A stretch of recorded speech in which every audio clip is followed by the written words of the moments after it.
Hello അസ്സാം വലൈക്കും. കോഴിപ്പാടിനാണ് ഞാൻ വന്നത്. എന്താ അറിയോ, ഇപ്പം എന്തെങ്കിലും മിഞ്ഞാന്നും ആയിട്ട് നമ്മുടെ നാട്ടിൽ നടന്ന കൊലപാതകം ഉണ്ടല്ലോ, ഒരു ചങ്ങായി 6 ആളെ കൊന്നു, 5 ആളെ കൊന്നു പറഞ്ഞില്ലേ. അപ്പോൾ ഞാൻ ഇതിലൊരു പോസ്റ്റ് കണ്ടു. നാട്ടിൽ MDMA അല്ലെങ്കിൽ ലഹരി ഉപയോഗിക്കുന്ന ആൾക്കാരെ നാട്ടുകാർ ഓരെ പിടിച്ചുകൊണ്ട് നാട്ടുകാർ അടിക്കുകയും ചെയ്യും, അതേപോലെ തന്നെ മറ്റേ പോലീസിനെ ഏൽപ്പിക്കുകയും ചെയ്യുന്നൊരു പോസ്റ്റ് കണ്ടു. അപ്പോൾ ഞാനിതൊരു അനുഭവം കൊണ്ട് പറയട്ടെ. ലഹരിക്കെതിരെ പോരാടിയാൽ, ലഹരിക്കെതിരെ സംസാരിച്ചാൽ ഓലൊറ്റപ്പെടും. നിങ്ങൾക്ക് ഇതുണ്ടാവും. നാട്ടുകാരൊന്നും ചെയ്യൂല. അത് നാട്ടുകാർ വെല്ലുവിളിക്കാണ് നിങ്ങളുടെ കരുതിക്കൾ. എന്നാലും വിഷയമല്ല. ഞാൻ ചില നാട്ടുകാരല്ല പറഞ്ഞത്, മൊത്തത്തിലാണ് പറഞ്ഞില്ലേ. കാരണം എന്താ അറിയോ, നമ്മളൊരു സുഹൃത്തിന് ഇതേ ഒരു അനുഭവം ഉണ്ടായിരിക്കണം.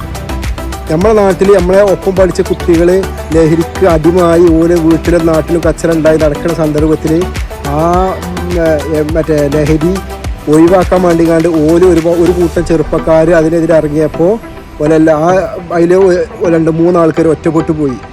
അതെങ്ങനെ പെട്ടത്? കാരണം ഓരോ പോലീസ് പിടിച്ച് കൊണ്ടുപോകും, 4 ദിവസം കഴിഞ്ഞാൽ അതേമാതിരി തന്നെ ഇങ്ങോട്ട് പോരുന്നുണ്ട്. അപ്പോൾ ഇതിൻ്റെ ഇടയിൽ എന്തോ ഒരു കളി നടക്കുന്നുണ്ട്.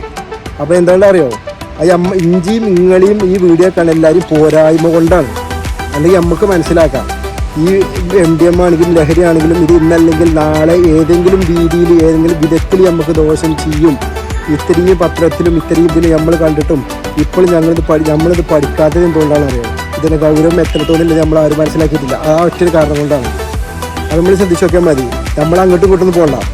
നമ്മളെ ചുറ്റുപാടുള്ള ആൾക്കാർ നമുക്ക് തന്നെ അറിയാം. സത്യം പറഞ്ഞാൽ നമ്മൾ നെഞ്ഞത്ത് കജ്ജ് വെച്ചങ്ങാണ്ട് നമ്മൾ പറയട്ടെ, ഇന്ന ആൾ ലഹരി ഉപയോഗിക്കണില്ല, അല്ലെങ്കിൽ ഇന്ന ആൾ മറ്റേ കഞ്ചാവ് വലിക്കാത്ത ആളാണെങ്കിൽ, ഇന്ന ആൾ MDMA ഉപയോഗിക്കാത്ത ആളാണ്, ഈ സാധനം എവിടെയൊക്കെ കിട്ടും, ഈ സാധനം എവിടെയൊക്കെ കിട്ടൂല, ഇത് നെഞ്ഞത്ത് കജ്ജിച്ചാൽ ഓരോരുത്തരൊന്നും പറയില്ല. അപ്പം നമ്മളെ നാട്ടിൽ കിടക്കുന്ന സംഭവങ്ങൾ തന്നെ നമ്മളിത് തുറന്ന് പറയാൻ മടിക്കുന്നത് കൊണ്ടാണ് ഇത്രത്തോളം നമ്മളെ നാട്ടിൽ ഓരോരോ വിപത്തുകളും മഹാ അപകടങ്ങളും നടക്കാൻ കാരണം. അല്ലേ?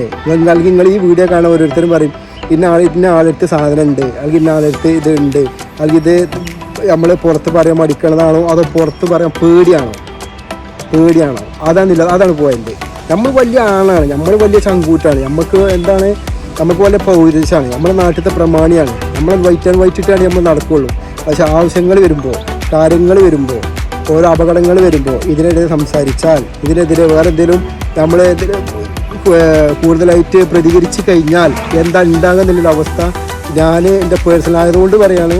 അതുപോലെ നമുക്ക് നമ്മളെ ഒരു സുഹൃത്തുമായി ബന്ധപ്പെട്ട കാര്യത്തിൽ നമ്മളിതിൽ ഇടപെട്ടതുകൊണ്ട് പറഞ്ഞതാണ്. കാരണം ഞാൻ ഇതിൽ ഇടപെടണമെന്ന് ചോദിച്ചപ്പോൾ എന്നോട് പറഞ്ഞു, ഇജ് ഒറ്റപ്പെടും, ഇതിനോട് ഒറ്റ ആവുന്നില്ലെന്ന് പറഞ്ഞതുകൊണ്ടാണ് നമ്മൾ പിന്നെ ഇതിൽ നിന്ന്. കാരണം എന്താ വെച്ചാൽ അനുഭവമാണോ നമ്മളോട് പറഞ്ഞത്. അപ്പോൾ ഇത് ഇഞ്ച നാട്ടിലതല്ല, ഇത് നിങ്ങളീ നാട്ടിലെ സംഭവം തന്നെയാണ്. നമ്മളെ ചങ്ങായിമാർ നമ്മളെപ്പോഴും ആൾക്കാർ ഇത് ഉപയോഗിക്കണില്ലേ? നിങ്ങൾ പറയും ഇത് ഉപയോഗിക്കണില്ലെന്നില്ലേ? ഇതാണ് ഇതിൻ്റെ സത്യാവസ്ഥ. ഇത് തുറന്ന് പറയാൻ എല്ലാവർക്കും മടിയാണ്, ഇതിനെതിരെ പ്രതികരിക്കാനും എല്ലാവർക്കും മടിയാണ്. ഫ്ലക്സ് വെക്കാനും ബോർഡ് വെക്കാനും ഞാനും നിങ്ങളും തയ്യാറാണ്. നമ്മൾ പറയും നമ്മളെ നാട്ടിലെ ചെറുപ്പക്കാർ അല്ലെങ്കിൽ നമ്മളിപ്പം എല്ലാ ചെറുപ്പന്മാർ ഇത് ഉപയോഗിക്കണില്ല എന്നിട്ട് നിങ്ങൾ വാക്കിൽ പറയാം.